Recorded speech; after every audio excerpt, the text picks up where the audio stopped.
Hello friends, welcome to the Chitra science hub. हमारा आज का टॉपिक है black body radiations. Radiation is defined as a wave that consist of oscillating electric and magnetic field. Radiation को हम कैसे define कर सकते हैं? रेडिएशन एक वो वेव है जिसके अंदर ओसिलेटिंग इलेक्ट्रिक और मैग्नेटिक फील्ड होते हैं, और इसी वजह से हम इसे क्या कहते हैं? इलेक्ट्रोमैग्नेटिक वेव भी कहते हैं रेडिएशन को। It is characterise by its wavelength. जो इसकी क्या क्या करेक्टरिस्टिक्स होती हैं? वेवलेंथ, जिसे हम लैम्डा से डिनोट करते हैं। Frequency, frequency means number of oscillation पर सेकंड, एक सेकंड में कितने ऑसिलेशंस हो रहे हैं। और ये एक दूसरे से कैसे रिलेटेड है? का lambda V is equal to C. Lambda क्या है? लैम्डा है हमारा वेवलेंथ, न्यू है frequency, lambda nu is equal to C. C क्या है? हमारी velocity of the wave. Radiation is emitted by any solid at any temperature as a result of vibrations of the particle. चूँकि particles के अंदर vibrations होते हैं, इसलिए हर कोई सॉलिड किसी भी टेम्परेचर पे रेडिएशंस इमिट कर सकता है। At low temperature the emitted radiation is of low frequency. Low temperature पे जो इमिटेड रेडिएशंस होते हैं वो लो फ्रीक्वेंसी के होते हैं। लो फ्रीक्वेंसी मीन्स चूँकि आपका फ्रीक्वेंसी और वेवलेंथ एक दूसरे के इन्वर्सली प्रोपोर्शनल है, तो फ्रीक्वेंसी हमारी कम होगी तो वेवलेंथ ऑटोमेटिकली ज़्यादा होगा। तो लो टेम्परेचर पे जो इमिटेड रेडिएशंस होते हैं उनकी लो फ्रीक्वेंसी होती है और लार्जर वेवलेंथ होता है। और जैसे ही टेम्परेचर बढ़ता है, not only the amount of radiation increases but also more radiation of smaller frequencies are emitted. जैसे ही हम टेम्परेचर बढ़ाते हैं तो केवल नंबर जो है आपका, जो जैसे हम टेम्परेचर बढ़ाते हैं तो केवल अमाउंट ही नहीं बढ़ता रेडिएशंस का, उसके साथ साथ क्या बढ़ते हैं? ज़्यादा से ज़्यादा रेडिएशन स्मॉलर फ्रीक्वेंसीज के इमिट होते हैं। Different solids emit radiations at different rate at the same temperature. एक ही टेम्परेचर पे सॉलिड्स जो है, डिफरेंट सॉलिड जो है वो डिफरेंट रेट के साथ रेडिएशन इमिट करता है। The rate is maximum when the solid is perfectly black. जो रेट होता है हमारा इमिशन का, वो कब मैक्सिमम होता है? जब हमारा जो सॉलिड होता है वो परफेक्टली ब्लैक हो, मीन्स ब्लैक बॉडी हो। अब ब्लैक बॉडी क्या है? अब black body can absorb all the radiations that fall on it. Black body जो होती है वो सब रेडिएशन एब्जॉर्व कर लेती है जो उसके ऊपर डाले जाते हैं। अब जो है ये होता कैसे है? In practice a hollow enclosure having a small hole is the nearest approach to a black body. अब यदि हम एक होलो जो है एनक्लोजर ले लें, जो हमारा खाली हो अंदर से और उसके अंदर एक होल हो, अब इसके ये हमारा जो है ब्लैक बॉडी के अप्रोच के बहुत ज़्यादा करीब होता है। अब यदि हम इसके अंदर रेडिएशंस, इस चैम्बर के अंदर हम रेडिएशंस डालें तो क्या होगा कि रेडिएशंस जो है आपका इसके अंदर एब्जॉर्ब होते चले जाएंगे, एक दूसरे से टकरा के रहेंगे इसी के अंदर। तो सब के सब रेडिएशंस जो है हमारे क्या है, इसके अंदर एब्जॉर्ब होते चले जाएंगे। चूंकि ये होल है हमारा, अब इमिट तो बाहर हो नहीं पा रहे हैं, तो अब ये इसी के अंदर सारे के सारे रेडिएशन एब्जॉर्ब हो पा रहे हैं। तो a hollow enclosure having a small hole is the nearest approach to a black body because the radiations entering the chamber through the hole is absorb completely due to repeated reflection inside the enclosure. तो वो हमारे जो क्या है, absorb होते चले जाते हैं। और क्यों होते चले जाते हैं? क्योंकि उनका रिपीटेड रिफ्लेक्शन होता रहता है। ये इससे स्ट्राइक करेगा, ये वॉल से स्ट्राइक करेगा, तो वो क्या है, पूरे के पूरे रेडिएशंस यहीं एब्जॉर्ब हो जाते हैं। Radiations emerging from the small hole of such a hollow enclosure is therefore called black body radiations. अब जो रेडिएशन इससे एमर्ज होंगे, इससे निकलेंगे, इस होल के थ्रू निकलेंगे, उन्हें हम क्या कहेंगे? Black body radiations. तो ब्लैक बॉडी क्या है? वो बॉडी जो सारे के सारे रेडिएशंस एब्जॉर्ब कर ले। अब ब्लैक बॉडी रेडिएशन क्या है? जब इस तरह की बॉडी से रेडिएशंस इमिट होते हैं, रेडिएशंस एमर्ज होते हैं, उसे हम कहते हैं ब्लैक बॉडी रेडिएशंस।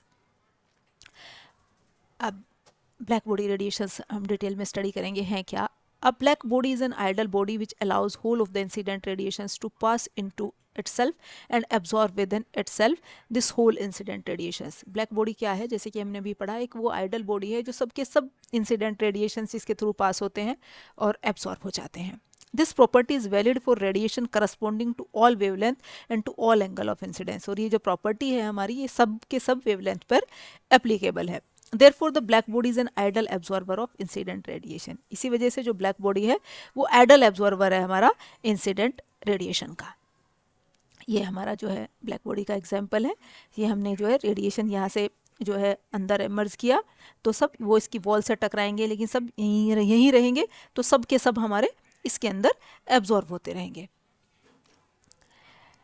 अब एनर्जी का डिस्ट्रीब्यूशन किस तरह से होता है हमारा इसमें। The radiations emitted by a black body is not confined to a single wavelength but is spread over a wide spectrum of wavelength। अब जो रेडिएशंस ब्लैक बॉडी से इमिट हो रहे हैं, निकल रहे हैं, जिन्हें हम ब्लैक बॉडी रेडिएशंस कह रहे हैं, वो केवल एक सिंगल वेवलेंथ के नहीं होते, जबकि सिंगल वेवलेंथ के ना होके एक वाइड रेंज होती है उनकी वेवलेंथ की। The distribution of radiant energy over the different frequencies, जो डिस्ट्रीब्यूशन है हमारा रेडिएंट एनर्जी का, रेडिएंट एनर्जी कौन सी, जो एनर्जी वहाँ से निकल रही है, over different frequencies is describe in term of function called radiant density. जो मतलब उनका जो रेडिएशन वहाँ से निकल रहे हैं उनका डिस्ट्रीब्यूशन हम किस फॉर्म में करते हैं, रेडिएंट डेंसिटी के फॉर्म में करते हैं। और वो रेडिएंट डेंसिटी क्या है, amount of radiations per unit volume of the black body chamber. Black body chamber के अंदर कितना अमाउंट है रेडिएशंस का पर वॉल्यूम, पर यूनिट वॉल्यूम के अंदर ब्लैक बॉडी चैम्बर के। Experimentally it is found that any temperature T the energy density increases with wavelength. Experimentally ये पाया गया है कि किसी भी टेम्परेचर T पे जो एनर्जी डेंसिटी है वो बढ़ती रहती है वेवलेंथ के साथ, reach is a maximum and then falls to zero. जैसे कि हम ये फिगर में देख पा रहे हैं, ये क्या है, ये है हमारी इधर जो है एनर्जी डेंसिटी, ये हमारी क्या है, बढ़ती जा रही है और एक मैक्सिमम पॉइंट पे जाके वो फिर हमारे ज़ीरो पे पहुंच जाती है। अब ये हमने अलग अलग टेम्परेचर पे लिया हुआ है ग्राफ में, ये 1000 के पे, ये 1500 के पे, ये 2000 के पे, ये अलग अलग टेम्परेचर पे हमने ये जो है, इधर हमारा वेवलेंथ का बढ़ता हुआ कर्व है, इधर हमारे क्या है, एनर्जी डेंसिटी है हमारी। तो हम ये देख पा रहे हैं कि जैसे ही टेम्परेचर बढ़ रहा है the point of maxima shifts to higher frequency. जैसे ही हम टेम्परेचर बढ़ा रहे हैं तो जो हमारा पॉइंट ऑफ मैक्सिमा है वो बढ़ता जा रहा है। तो बढ़ता जा रहा है का मतलब क्या हो गया हुआ है, shifts to higher frequency, higher frequency की तरफ शिफ्ट हो रहा है। हायर फ्रीक्वेंसी की तरफ कैसे शिफ्ट हो रहा है, क्योंकि वो लोअर वेवलेंथ की तरफ शिफ्ट हो रहा है, और वेवलेंथ और फ्रीक्वेंसी एक दूसरे के इन्वर्सली प्रोपोर्शनल है, इस तरह से वेवलेंथ बढ़ रहा है।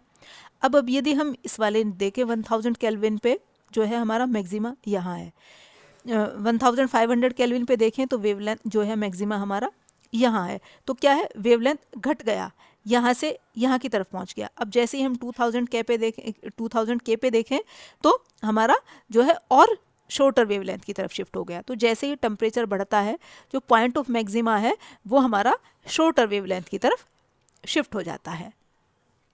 The curve so obtained have the following characteristics. अब ये जो कर्व हमें ऑब्टेन हुए हैं इनकी क्या क्या कैरेक्टरिस्टिक्स होती हैं।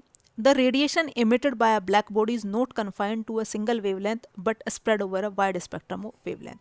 ये हमने अभी भी पढ़ा था कि जो रेडिएशंस ब्लैक बॉडी से इमिट होते हैं वो केवल एक सिंगल वेवलेंथ तक ही सीमित नहीं रहते, उनका एक वाइड रेंज होती है वेवलेंथ की। For each temperature there is a particular wavelength at which energy radiation is maximum. जो है एक किसी टेम्परेचर के लिए एक पर्टिकुलर वेवलेंथ पे जो है, जो आपकी for each temperature there is particular wavelength at which energy radiated is maximum. एक टेम्परेचर पे एक पर्टिकुलर वेवलेंथ होता है हमारा जहाँ पे क्या है, रेडिएंट एनर्जी मैक्सिमम होगी। जैसे यदि हम इस 2000 केल्विन पे देखें तो इस पॉइंट पे क्या है, हमारा रेडिएंट एनर्जी मैक्सिमम होगी, और इसे हम यदि नीचे प्लॉट करें तो इस वेवलेंथ पे हमारी मैक्सिमम आपकी इंटेंसिटी होगी। The position of maximum shifts toward lower wavelength with increase in temperature. जैसे टेम्परेचर हमारा बढ़ता रहता है तो ये जो मैक्सिमम है ये हमारा क्या जो है शॉर्टर वेवलेंथ की तरफ शिफ्ट होता रहता है। The higher the temperature the more pronounced is the maxima. जैसे जितना टेम्परेचर बढ़ता रहता है उतना ही ज़्यादा प्रोनाउंस्ड हो जाता है ये मैक्सिमा। इसमें देख पा रहे हैं हम इतना शार्प नहीं है, इसमें इतना शार्प नहीं है, इसमें हमारा पूरी तरह से शार्प है। तो जैसे ही टेम्परेचर बढ़ता रहता है तो हमारा जो है मैक्सिमम जो है और ज़्यादा प्रोनाउंस्ड होता चला जाता है। ये था हमारा आज का टॉपिक। Thank you.